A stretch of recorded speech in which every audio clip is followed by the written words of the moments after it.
I had always believed marriage was built on partnership, love, and respect. But after 5 years with Claire, I started to wonder if I was the only one holding on to that belief. When we first met, Claire dazzled everyone in the room. She was articulate, radiant, and knew exactly how to capture attention, especially mine.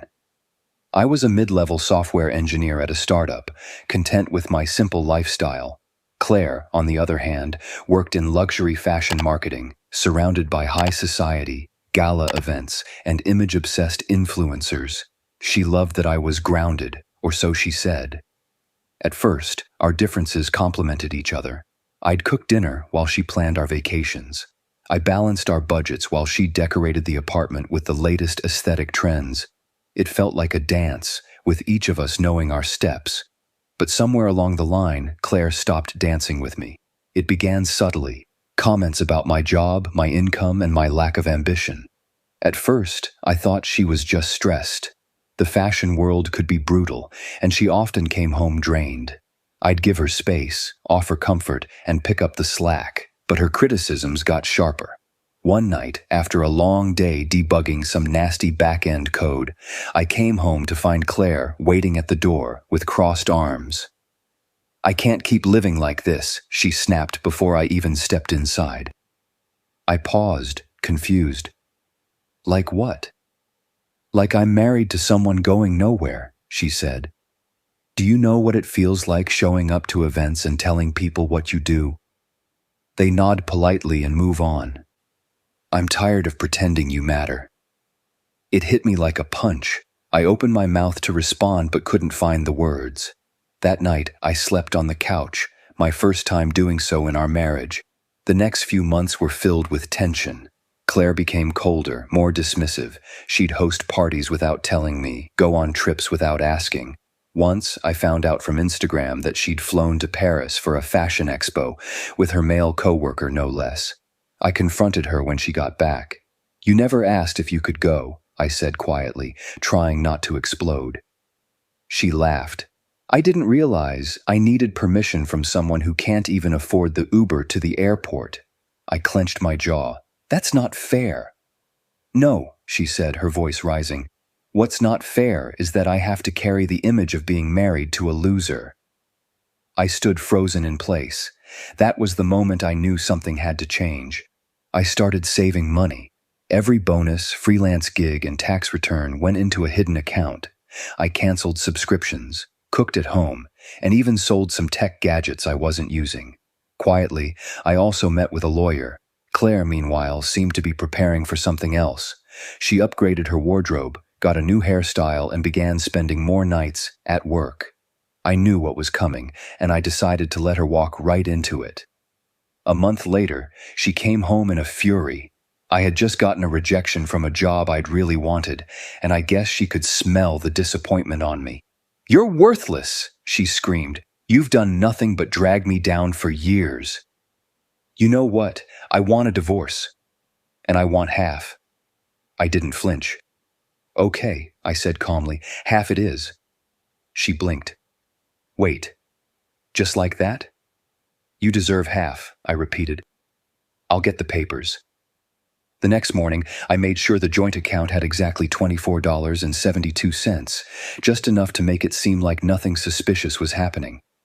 Everything else had been moved months ago to the account she didn't know existed.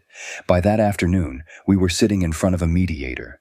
Claire came in with a smug expression, dressed in designer clothes and sipping a $6 latte. She looked at me like she'd already won. "I want half of everything," she said before even sitting down. I nodded. "Sure, let's get started." When the financial breakdown came out, her face went pale. There were no stocks, no savings, no retirement funds, at least not in our shared accounts, just that one pitiful checking account with $24.72. "What the hell is this?" she barked. I shrugged. "Half." "You're hiding money," she accused.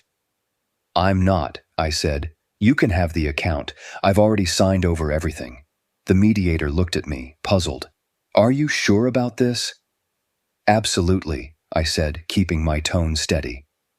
She stormed out of the room. I walked out behind her, the weight lifting off my chest with every step. Later that week, I handed her the keys to the apartment and left. What she didn't know was that I'd already signed a lease on a quiet place across town, a humble apartment, but one I paid for in cash. And then something incredible happened. The same startup I'd been working at went public, and one of my freelance projects, a scheduling algorithm for delivery drones, got picked up by a logistics firm. Suddenly, I had money, more than I ever expected. But I stayed quiet. I moved cautiously, investing smartly, avoiding attention. Claire, she didn't do as well. Her fashion firm downsized, and she was let go. Word got around that her relationship with her coworker had fizzled out. She tried reaching out, probably assuming I was still the same guy she could manipulate. She texted, "Hope you're doing okay. Maybe we can talk sometime." I didn't respond. Because I was doing okay. Better than okay, actually. And the best part?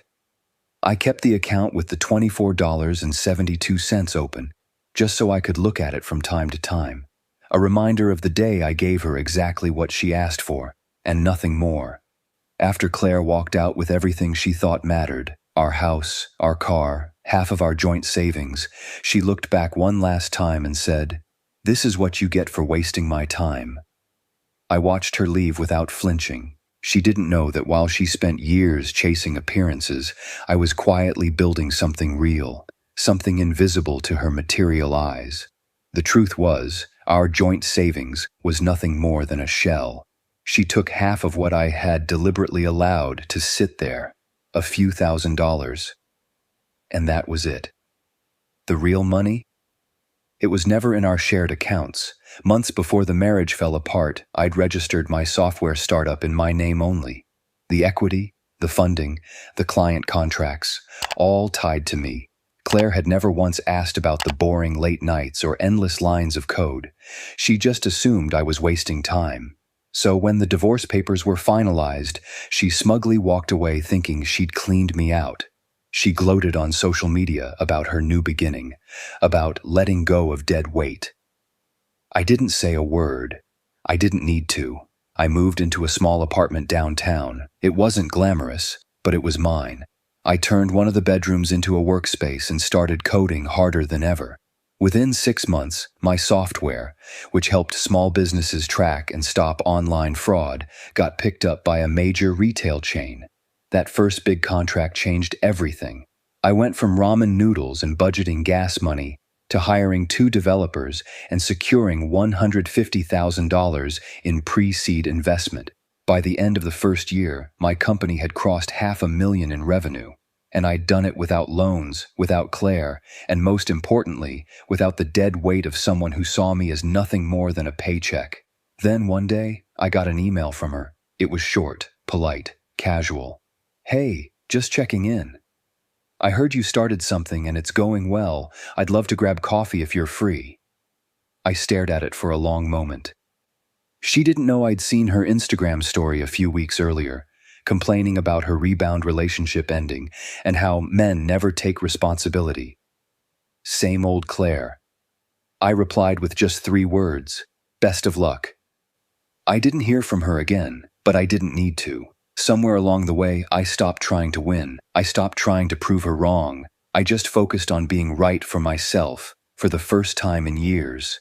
Today, my company is stable, growing, and respected in the industry. I live in a beautiful loft I bought in cash, not out of revenge, but out of freedom. I've even started dating again, someone who values who I am, not just what I provide. So yes, Claire screamed that I was worthless. And I gave her half of my empty account, but I kept what she never noticed, the potential, the purpose, and the quiet strength that never needed to scream to be powerful.